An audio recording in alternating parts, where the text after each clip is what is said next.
Merci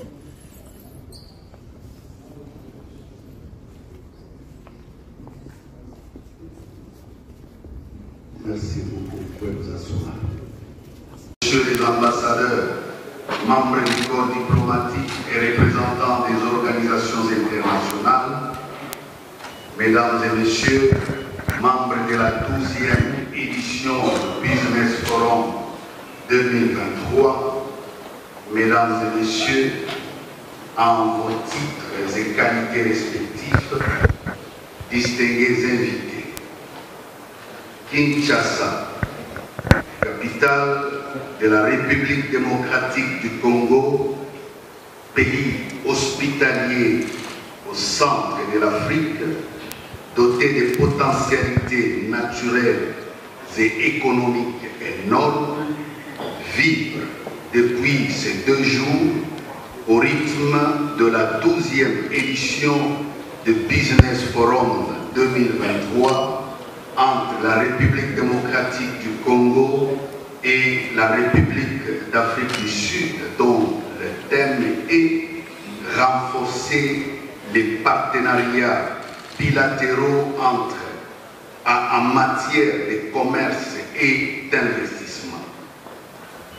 Et cet après-midi, en présence de leurs excellences, M. Cyril Ramaphosa, président de la République d'Afrique du Sud, en visite officielle à Kinshasa, et son homologue hôte, M. Félix Antoine Tshisekedi Tshilombo, président de la République démocratique du Congo, les 2 délégations du patronat RDC-RSA ont procédé à la lecture du résumé des travaux du Business Forum 2023. Mesdames et messieurs, distingués invités, avant de donner la parole, nous avons l'honneur de vous présenter et d'accueillir avec des applaudissements nourris la délégation officielle de la République d'Afrique du Sud. Excellences, Messieurs le chef d'État, avant que leurs excellences, Messieurs le chef d'État, ne prennent la parole pour leurs allocutions et messages au patronat de leurs 2 pays respectifs, et avec votre autorisation, nous avons à présent invité le représentant des patronats à présenter les résumés des travaux du Business Forum. Ainsi, nous invitons M. Robert Dumel, représentant du patronat de la République sud-africaine, à prendre la parole. His Excellency, President Félix Tshisekedi Tshilombo, Honorable Vice Prime Ministers of the DRC and His Excellency the Prime Minister, Sama Lukonde, other ministers and ministers from South Africa who are accompanying our President, the business delegation of the DRC and the business delegation coming from South Africa.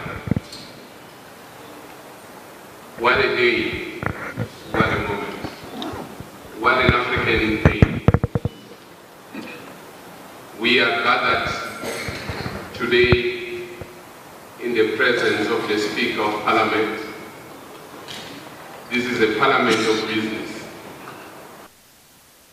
Content donc de vous retrouver tous ici cet après-midi à l'occasion de la cérémonie de clôture du Forum économique RDC-RSA. C'est tenu en marge de la grande commission mixte entre nos 2 pays. d'abord, avant de continuer, remercier particulièrement les plus hautes autorités politiques de nos deux pays. J'ai cité leurs excellences, Félix Antoine Tshisekedi Tshilombo et Cyril Ramaphosa, pour leur initiative d'organiser ce forum économique qui, à mon humble avis, comme je l'ai dit hier à l'ouverture, constitue le cadre idéal d'échange sur les opportunités d'affaires et d'investissement visant à conclure des partenariats gagnant-gagnant entre les hommes d'affaires congolais et leurs homologues sud-africains.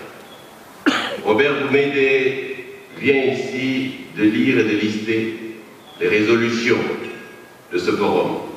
Je tiens à insister qu'il ne s'agit pas simplement d'engagement de la partie sud-africaine, il s'agit bien de résolutions que nous avons prises en commun, parce que nous nous sommes mis d'accord sur les priorités pour que ce soit réellement des partenariats gagnant-gagnant. Et avant de continuer, je demande l'indulgence de leurs excellences les chefs de l'État, if they can allow me to say a word about my brother Robert Boumediene. Today, I can confirm that Robert Boumediene is really a believer. Of course, first of all, a Christian believer. But most of all today, a believer on the Democratic Republic of Congo future. He trusts His Excellency President Félix Tshisekedi. He believes in the future of Congo, and that's why he put together, he bring in an amazing group of institutions, financial institutions, private bank, investors, entrepreneurs, to come and look, to come and discuss what we can do together in Congo. Definitely, Robert, I can say today, you are a Congolese, and definitely your ancestors come from Congo.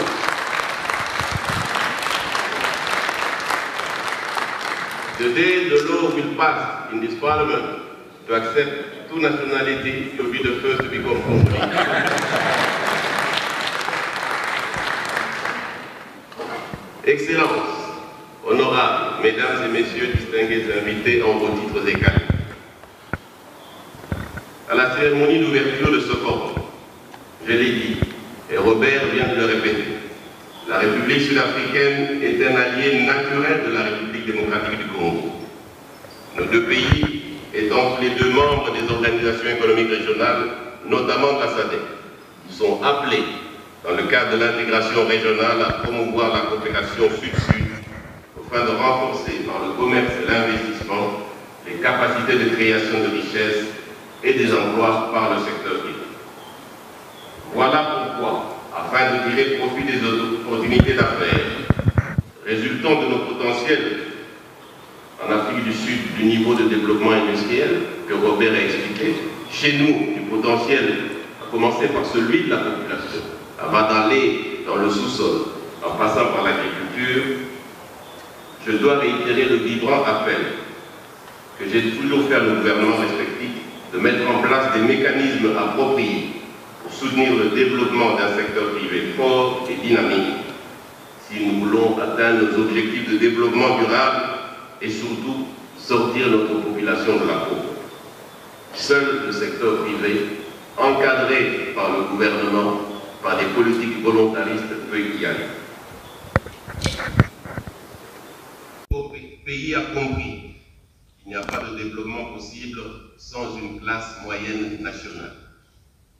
Ici comprise comme celle qui place économiquement une grande partie des citoyens dans une situation de maîtrise de son destin socio-économique dans son propre pays. C'est ce qui concourt à renforcer pleinement sa souveraineté économique, élément essentiel de sa stabilité, même politique, et des équilibres sociaux. Excellences, Monsieur le Président Cyril Ramaphosa, vous avez été l'architecte, avec le président Nelson Mandela, du programme Black Economic Empowerment, qui était la stratégie de croissance pragmatique afin d'amener la majorité noire à participer pleinement à l'exercice économique de leur pays.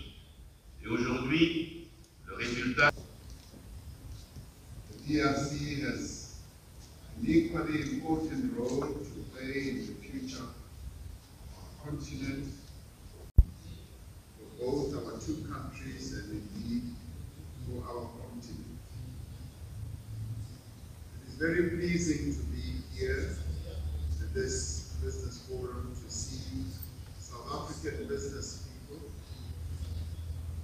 as well as DRC business people gathered here, taking time out to talk about the various opportunities for business and investment that they can exploit between our two countries. Yes, we meet at a time when there are many challenges. And some of these include the after effects of COVID-19 pandemic, rising food prices and fuel prices due to the conflict between Russia and Ukraine. We also meet at a time when many economies around the world are having to face challenges of anemic economic growth, and also when many communities in many countries are also facing the challenge of climate change. And yet, even though we face all these challenges, we are a continent that is brimming with potential and great opportunities.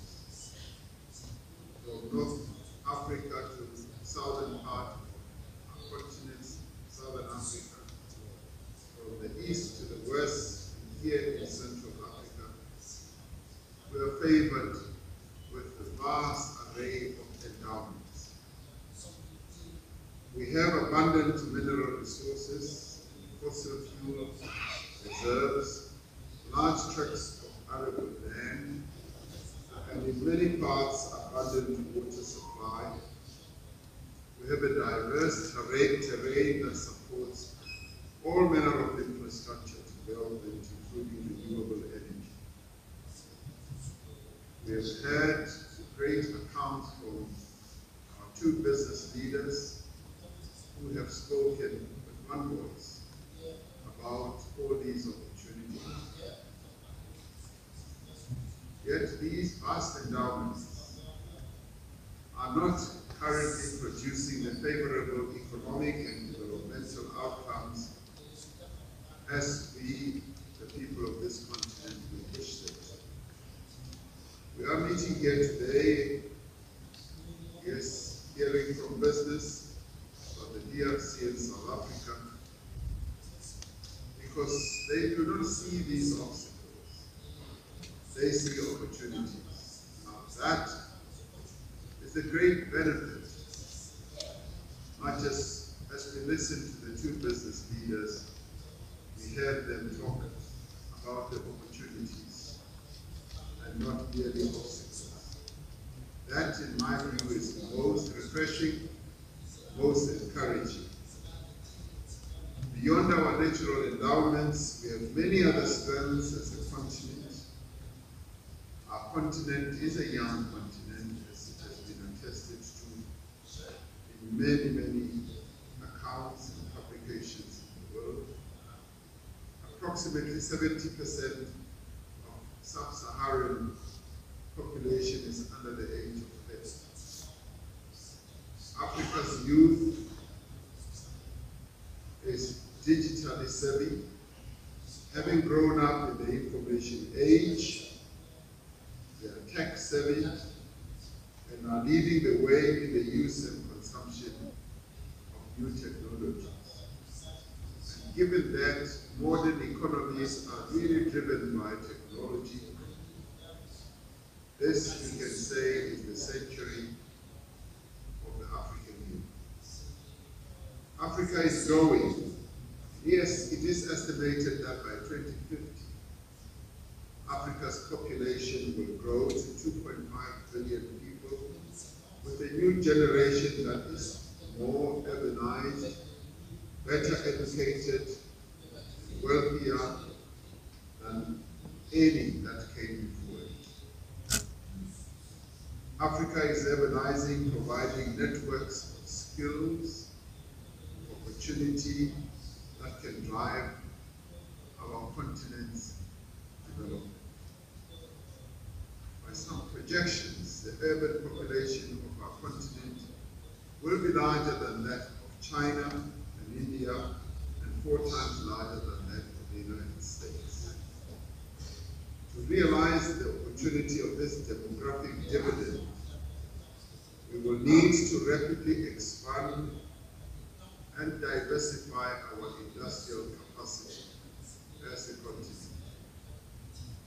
We do need to shift away from simply being producers of raw minerals that are processed elsewhere in the world. I said earlier at the press conference that we should stop just cutting off soil, dust, and rock destined for other parts of the world.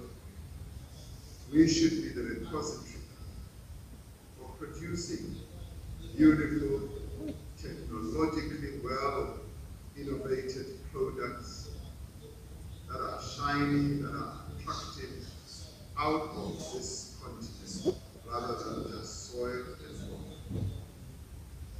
Africa's appetite for industrialization has indeed been whetted. Many of you seated here, you can already see far ahead. As we listen to you, you are talking about an industrialized continent. And we welcome that. And we applaud you for that. And we will continue to support you in that journey of industrializing our continent. Across the continent, we see new investment in factories, in logistic systems that can power higher levels of growth and create many jobs. Message.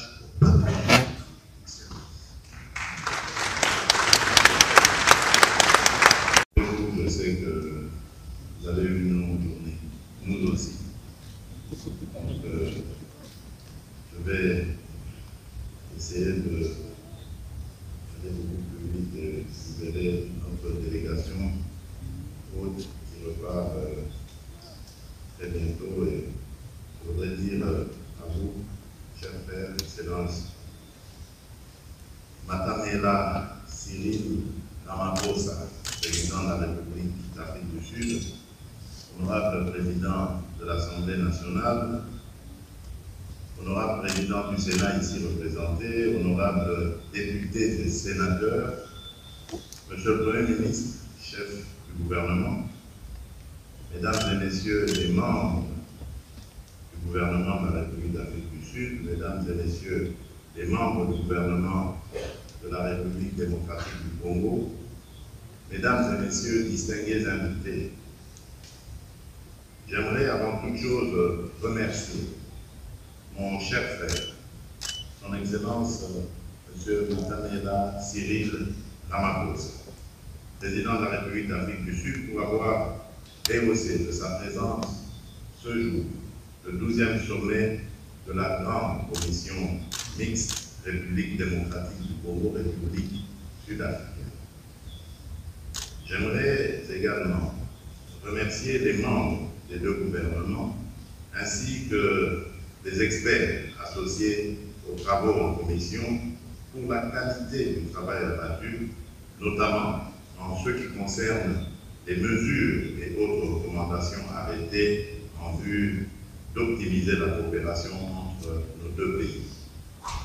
Je me réjouis particulièrement de la franchise, de même que l'esprit de fraternité et d'ouverture qui ont transcendé les différentes discussions en commission, notamment celles relatives aux quelques points d'achoppement qui ont pu entraver à ce jour la bonne marche de notre coopération et celles relatives aux différents futurs possibles entre nos deux nations. Excellences, Monsieur le Président, Mesdames et Messieurs distingués invités, la tenue de cette 12e grande rencontre intergouvernementale entre la République d'Afrique du Sud et la République démocratique du Congo a été l'opportunité pour nos deux pays de réaffirmer l'excellence des relations historiques et d'amitié qui les lient et l'ambition que nous avons en partage d'accélérer notre marche commune vers le développement ainsi que de concourir conjointement à la réalisation des objectifs de développement durable et ceux de l'agenda 2063 de l'Union africaine. En effet, la relation entre la République démocratique du Congo et la République d'Afrique du Sud regorge de tous les ingrédients nécessaires au grand rêve de développement panafricain que nous nourrissons et que nous souhaitons voir se matérialiser. Ceci au vu d'une part des potentialités intrinsèques aux deux pays et d'autre part à l'interconnexion et la complémentarité toujours plus poussée de nos économies. Tel que vous avez pu le suivre à la lecture du communiqué sanctionnant les travaux, de nombreux points dans des domaines tout aussi divers ont dû être abordés. Je retiens, en ce qui me concerne, l'engagement prononcé par chacune des parties à veiller à la mise en œuvre des mesures ainsi que des recommandations, notamment celles relevant du soutien mutuel dans les défis auxquels nos États sont confrontés, aussi bien sur le plan politique, sécuritaire, économique, dans son acception le plus large.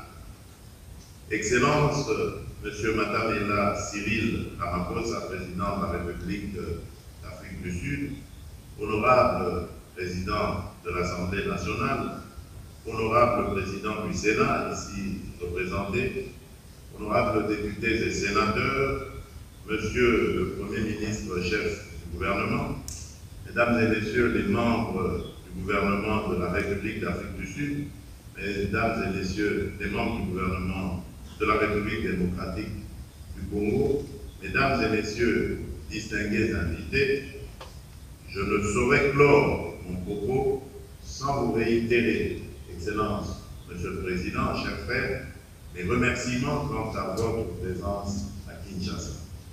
Aussi, je ne pouvais manquer d'adresser à nouveau toutes mes félicitations ainsi que mes remerciements à toutes les parties prenantes à cette 12e session de la Grande Commission mixte RDC-RSA. Enfin, je réitère également mon vœu de voir notre coopération bilatérale fleurir et atteindre pour le bien de nos populations respectives de la communauté de développement d'Afrique australe, la SADC, à laquelle nous appartenons, et pour l'Afrique en général, des objectifs communément fixés. Je déclare close la 12e session de la Grande Commission mixte RDC-RSA. Que vive la République d'Afrique du Sud, que vive la République démocratique du Congo, que Dieu bénisse notre continent et le peuple africain. Je vous remercie.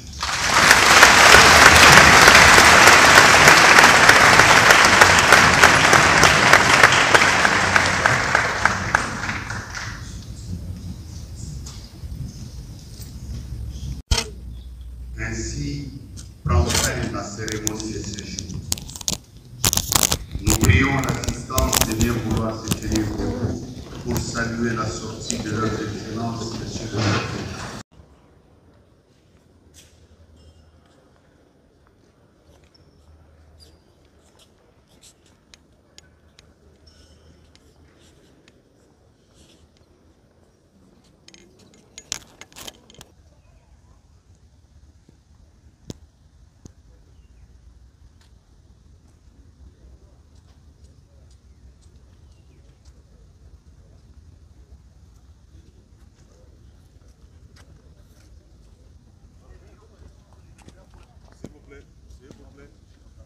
Move.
Grands comme le Congo et l'Afrique du Sud envisager de travailler main dans la main pour des projets de développement ici au Congo. On ne peut qu'être partie prenante là-dedans, et surtout dans des secteurs aussi stratégiques que les mines et l'agriculture. Merci beaucoup, c'est bien. Ce sont des partenaires qui sont arrivés, j'ai bien dit partenaires, et que nous, dans les affaires, nous devons travailler ensemble avec eux, là où nous manquons, là où nous avons l'insuffisance, eux ils vont nous combler. Ce n'est pas en un sens, c'est en deux sens. Ça veut dire que nous mettons ensemble, tout le monde a insisté là-dessus.